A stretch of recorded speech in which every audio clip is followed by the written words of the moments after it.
Who remembers making banana muffins that looked like this in high school in 1979? I do. They tasted fantastic.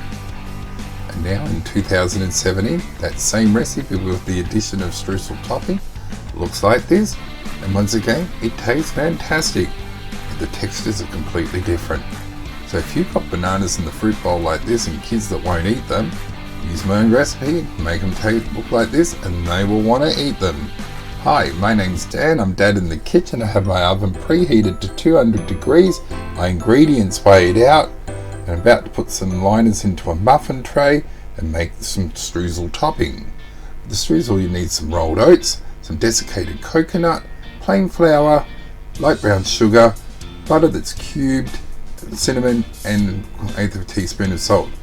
Place everything into a food processor, and just so you know, in 1979 we didn't have the food processor to make this with, nor did we have the streusel topping. And we'll just pulse this together, and I'm just showing this in real time so you can see the stages that it goes through. And you just want to be careful not to overwork, turn this on and just leave it run, because it'll make an awkward looking peanut butter looking paste, and it will taste absolutely revolting.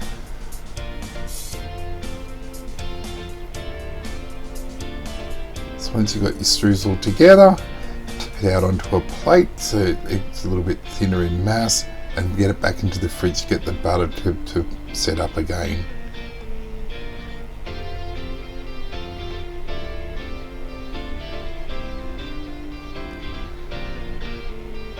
It's a really good topping to put onto a lot of things actually. So make it and give it a try and put it on things. For the muffins we need plain flour, sugar, mashed banana, buttermilk, butter, eggs, vanilla, baking powder, baking soda and salt. For the original recipe in high school, it was melted butter, and we mixed this by hand. As you can see, I'm just throwing everything into the food processor again. I didn't even wash it.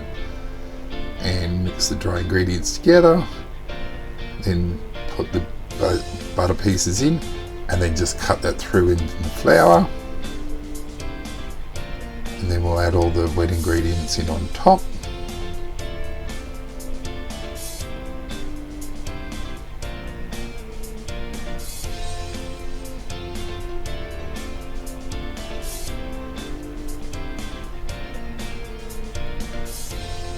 And then we'll get the lid on the food processor, and I'll show you this being mixed in real time just so you see how quickly this comes together. You only just want to mix this until the batter turns smooth.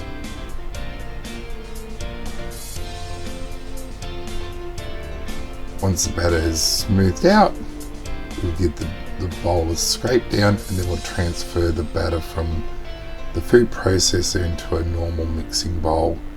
And that's just so we can check to make sure that there's no pockets of dry sitting inside this bowl anywhere, and then it's easier to scoop the batter out into the muffin liners.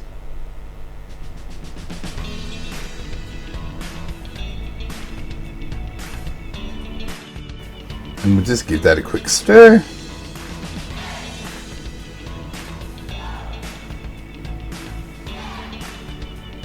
And now we'll scoop the batter into the muffin tray liners. You should be aiming for about 2/3 full. And I overfilled mine. I actually should have made 15 muffins with this batter, but I was lazy and went for the one tray option. And we'll see the implications for that shortly.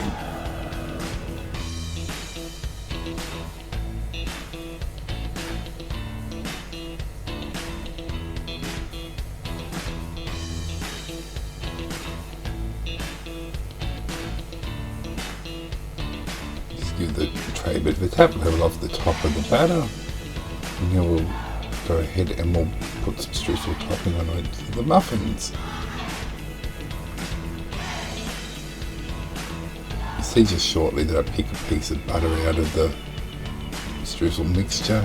That's fine, it'll just go into the bag that goes into the freezer, and then when I go to use it next time, I'll just work it into the mixture. pretty forgiving stuff to work with.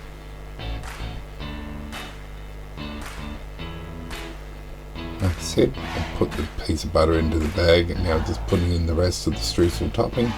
I'll freeze that and I'll find something to use that on later. I popped the muffins into the oven and it immediately turned the oven down to 180. They cooked for nearly 20 minutes, depend on your oven. And as you can see, they were really nice and golden brown. They tasted fantastic. Really like, give them a try, see what you think, let me know. Share the recipe if you like it, hit the like and hit the subscribe. Thanks for watching, bye.